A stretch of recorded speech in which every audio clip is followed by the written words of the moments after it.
UP चुनाव 2022 से पहले आरएलडी ने अपनी पुश्तैनी सीट छपरौली से हुंकार भर दी है, क्योंकि जैसे ही रालोद के राष्ट्रीय अध्यक्ष जयंत चौधरी के सिर विरासत का ताज बंधा, वैसे ही नारों की गूंज उठने लगी और जयंत चौधरी ने किसान और जनता को भरोसा दिलाया कि वो उनके सिर कभी झुकने नहीं देंगे और जब भी उनका सर झुकेगा उन्हीं के सामने झुकेगा। यहाँ छपरौली के लोगों ने खुद बीड़ा उठा के ये प्रबंधन किया, आयोजन किया। मैं इसमें जुटने वाले सभी परिवारजनों को अपने दिल की गहराई से धन्यवाद देता हूँ, आभार व्यक्त करता हूँ। ये सभी ये बहुत गहरा विश्वास, बहुत बड़ा आशीर्वाद तो आपने आज मुझे दिया। मैं अपने तरफ से यही कहना चाहूंगा कि जो आपकी उम्मीद है,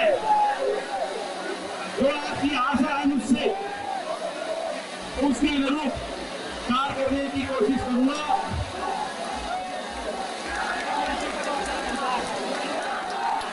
और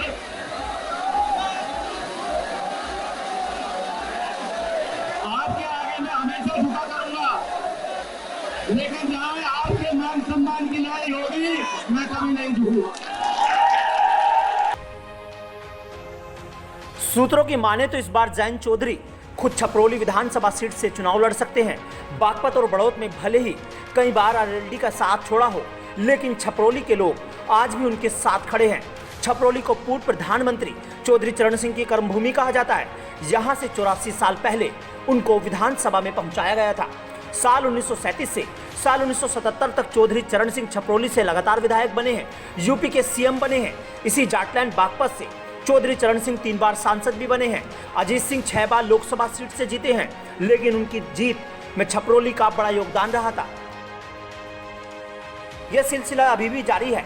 साल 2017 में भी आरएलडी को यूपी में छपरौली सीट मिली थी, लेकिन बाद में विधायक सहीम सिंह बीजेपी में शामिल हो गए। जयंत चौधरी चुनाव नहीं हारे थे, ना चौधरी अजीत सिंह चुनाव हारे थे।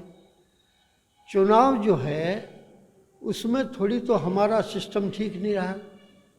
हम लोग अच्छे तरीके से जो हमें चुनाव लड़ना चाहिए था उतने अच्छे तरीके से हम चुनाव नहीं लड़ पाए। दूसरा ये है कि जो पोस्टल वोट थी और सरकार की जो इलेक्शन कमीशन पर शिकंजा था, उसकी वजह से हम चुनाव हारे। जयंत चौधरी जी की लोकप्रियता आज इतनी बढ़ गई कि मुझे नहीं लगता कोई उनके सामने चुनाव में टिक पाएगा।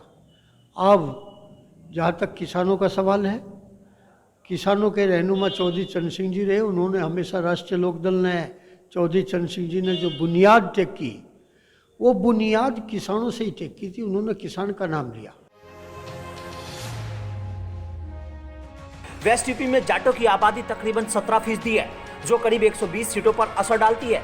साल 2014 के लोकसभा चुनाव में वेस्ट यूपी से 4 सांसद संजीव बालियान मुजफ्फरनगर, भारतेंदु सिंह बिजनौर, सत्यपाल सिंह बागपत और चौधरी बाबूलाल फतेहपुर सीकरी से जीते थे।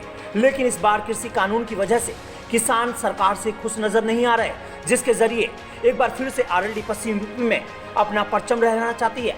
लेकिन जयंत चौधरी के लिए करना बड़ी चुनौती होगा, क्योंकि अगर बीजेपी नाराज चल रहे किसानों को लुभा पाती है तो फिर से आरएलडी के लिए ऐसा करना चुनौती भरा होगा। Bureau desk, news 18 Shamli.